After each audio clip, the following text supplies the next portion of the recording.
terjadi adu kontak senjata tentara Korea Selatan versus tentara Korea Utara di zona demilitarisasi. Berikut informasinya.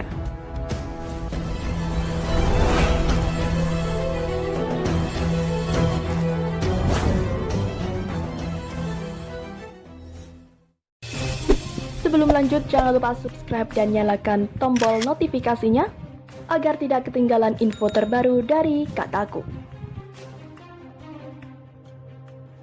Pada pagi hari, kedua belah pihak kini sedang berbicara melalui jalur komunikasi militer.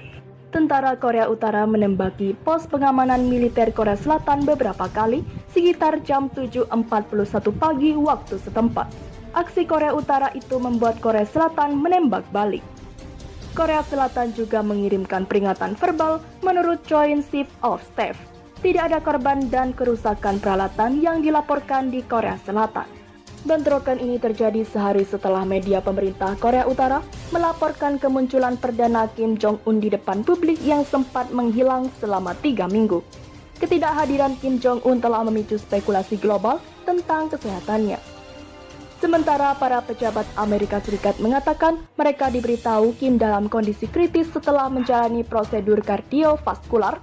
Seorang penasihat kebijakan luar negeri Korea Selatan kemudian mengatakan Kim masih hidup dan sehat.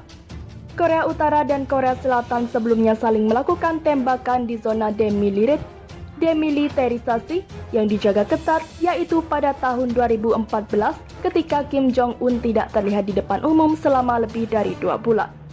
Ratusan ribu tentara dari kedua sisi perbatasan menjaga zona demilitarisasi yang membagi dua semenanjung.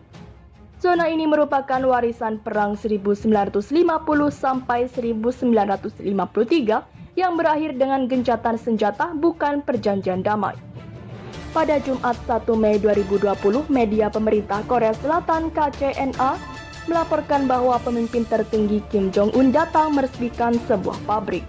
Kabar ini mengejutkan banyak pihak terutama berbagai media internasional yang kurang dari sebulan melaporkan rumor hilangnya Kim Jong-un. Kantor Berita Pusat Korea KCNA mengatakan Kim telah melakukan kunjungan inspeksi pada Jumat lalu untuk memperingati Hari Buruh Internasional May Day.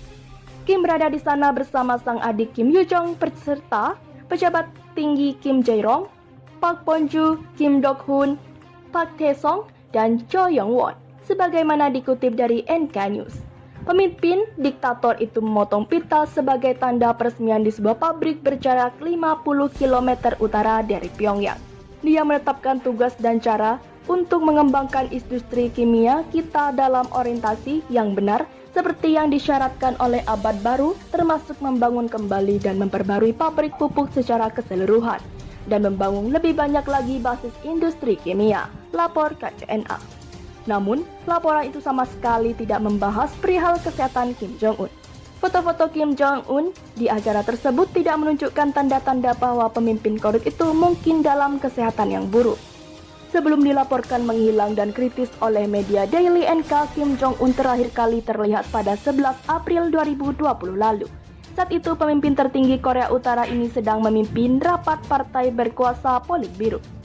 Dan tidak menghadiri The Day of the Sun adalah acara yang sekaligus menjadi libur nasional Korea Utara untuk memperingati ulang tahun pendiri korup Kim Il-sung yang diketahui adalah kakek dari Kim Jong-un pemimpin saat ini. Acara itu jatuh pada 15 April lalu, namun tidak seperti biasanya Kim Jong-un tidak terlihat dalam perayaan. Menjadi sebuah hal yang tidak lazim mengingat Korea Utara sangat atau menyanjung pemimpinnya hingga menganggapnya Tuhan, dan Kim Jong-un justru absen pada waktu itu. Pada Rabu 22 April 2020 lalu, Kim Jong-un dikabarkan mengirim surat kepada Presiden Suriah Bashar al-Assad. Namun, surat itu tidak langsung melaluinya tapi dari orang lain atas nama Kim Jong-un. Dalam suratnya, Kim menyampaikan terima kasih kepada Presiden Suriah atas ucapan ulang tahunnya kepada sang kakek Kim Il-sung. Menurut laporan Tribun News sebelumnya, Presiden Suriah mengirim ucapan selamat kepada Kim pada 11 April lalu. Pesan itu berisi selamat ulang tahun kepada pendiri Korea Utara Kim Il-sung yang memerintah pada 1948 sampai wafat pada 1994 silam. Dalam suratnya itu, Kim Jong-un menyampaikan terima kasih yang mendalam atas surat dan ucapan selamat yang tulus dari Presiden Suriah Bashar al-Assad dan mencerminkan rasa hormat yang sangat dan hangat kepada Presiden Kim Il-sung. Bunyi laporan kantor berita Korea KCNA seperti dikabarkan Yonhap, Kamis 24 April 2020. Dan pada akhirnya setelah lebih dari 20 hari menghilang, Kim Jong-un muncul kembali pada peresmian sebuah pabrik di utara Pyongyang pada Jumat 1 Mei 2020. Kantor berita KCNA melaporkan bahwa Kim mendatangi pembukaan pabrik pupuk untuk memotong pita dan meresmikannya. Media itu juga bercerita orang-orang di pabrik yang bersorak gembira karena Kim akhirnya muncul. Diktator Korea Utara itu memotong pita untuk menandai resminya tempat tersebut. Rangkaian rumor Kim Jong-un selama absen dari media. Rumor kesehatan Kim berawal dari ketidakhadirannya dalam acara kelahiran kakeknya Kim Il-sung pada 15 April silam. Kemudian Daily NK mengklaim Kim menjalani operasi jantung pada 12 April. Ini adalah media pertama yang membahas kondisi kesehatan Kim pada April lalu.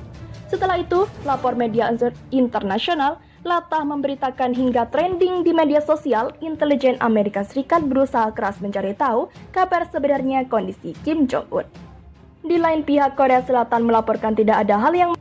Di sisi lain, Korea Selatan berkomunikasi dengan Korea Utara via hotline militer soal insiden tembakan. Militer Korea Utara atau KORUT meletuskan tembakan ke arah wilayah selatan zona demilitarisasi. Korea Selatan pun tengah berkomunikasi dengan Korea Utara terkait penyebab insiden ini. Sebagaimana dilansir AFP Minggu 3 Mei 2020, pihak Korea Selatan mengatakan sedang berkomunikasi dengan Korea Utara lewat hotline militer mereka untuk mencari tahu penyebab insiden itu. Insiden ini terjadi di zona demilitarisasi yang membagi kawasan semenanjung. Adu senjata peristiwa yang langka terjadi setelah kemunculan kembali sehari sebelum pemimpin Korea Utara Kim Jong-un. Kim Jong-un hampir 3 minggu absen dari hadapan publik dan memicu spekulasi kuat tentang kondisi kesehatannya. Kepala Staf Gabungan dan dalam pernyataan menjelaskan, satu pos penjagaan Korea Selatan diserang beberapa tembakan dari utara. Dia menambahkan tidak ada korban jiwa yang dilaporkan di pihak Korea Selatan. Militer kami merespon dengan 2 serangan tembakan dan pengumuman peringatan sesuai dengan manual kami, kata Seoul.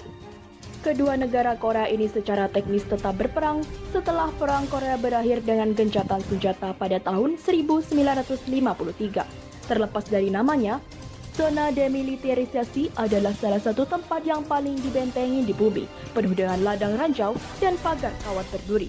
Meredakan ketangaran atau ketegangan militer di perbatasan mereka adalah salah satu kesepakatan yang dicapai antara Kim dan Presiden Korsel Moon Jae-in pada pertemuan puncak di Pyongyang pada September 2018.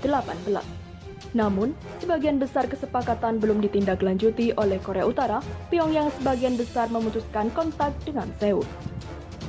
Militer Korea Selatan dan Korea Utara dilaporkan baku tembak di perbatasan DMZ. Korea Selatan melaporkan Angkatan Bersenjata Korea Utara melontarkan serangkaian tembakan di zona demilitarisasi, yang merupakan perbatasan kedua negara pada Minggu 3 Mei. Militer Korea Selatan menuturkan tindakan Korea Utara itu memicu pihaknya melontarkan sejumlah tembakan balasan. Kantor Kepala Staf Gabungan Militer Korea Selatan atau JJS menuturkan insiden saling tembak itu bermula ketika militer Korea Utara menembakkan sebuah pos penjaga Korea Selatan beberapa kali. Militer kami merespon dengan 2 putaran tembakan dan mengeluarkan sebuah peringatan seusai dengan prosedur manual kami. Bunyi pernyataan JCS seperti dilansir AFP. JCS menuturkan tidak ada korban dalam insiden itu. Militer Korea Selatan menambahkan pihaknya telah berkomunikasi dengan Korea Utara melalui hotline. Militer mereka juga meminta penjelasan dan penyebab insiden tersebut. Baku tembak ini terjadi sehari setelah pemimpin tertinggi Korea Kim Jong-un muncul kembali ke publik setelah sempat hilang selama hampir 3 minggu. Hilangnya Kim Jong-un itu memunculkan serangkaian spekulasi mengenai kesehatannya. Intelijen Amerika Serikat sempat menyebut bahwa Kim Jong-un dalam kondisi kritis setelah menjalani operasi jantung. Sejumlah rumor bahwa Kim Jong-un meninggal juga sempat bermunculan di media sosial. Namun, beberapa hari setelah kabar itu muncul, Korea Selatan menuturkan bahwa Kim Jong-un dalam kondisi baik-baik saja dan mungkin tengah menghindari kontak dengan orang banyak karena khawatir tertular virus corona. Baku tembak ini merupakan yang pertama terjadi sejak Korea Selatan dan Korea Utara sepakat mengeluarkan deklarasi Panmunjom pada April 2018 lalu. Deklarasi itu disepakati langsung oleh Presiden Korea Selatan Moon Jae-in dan Kim Jong-un dalam pertemuan antara kedua pemimpin Korea pertama sejak 2007 lalu. Deklarasi itu memuat rencana kedua negara mengakhiri secara resmi Perang Korea pada 1950 dan memulihkan hubungan Pyongyang dan Seoul. Meskipun begitu, sebagian besar kesempatan dalam deklarasi Panmunjom belum ditindaklanjuti oleh Korea Utara. Kedua Korea secara teknis memang masih berperang lantaran Perang Korea diakhiri hanya dengan kesepakatan gencatan senjata pada 1953, bukan perjanjian damai. Sementara itu, zona DMZ merupakan wilayah perbatasan untuk memisahkan wilayah kedaulatan antara kedua Korea yang dibentuk pada Perang Korea berlangsung. Wilayah itu dinilai menjadi salah satu tempat paling berbahaya di muka bumi lantaran dijaga ketat oleh militer dua negara yang di tengah berkonflik. Zona itu juga dipenuhi ranjau dan kawat yang berduri.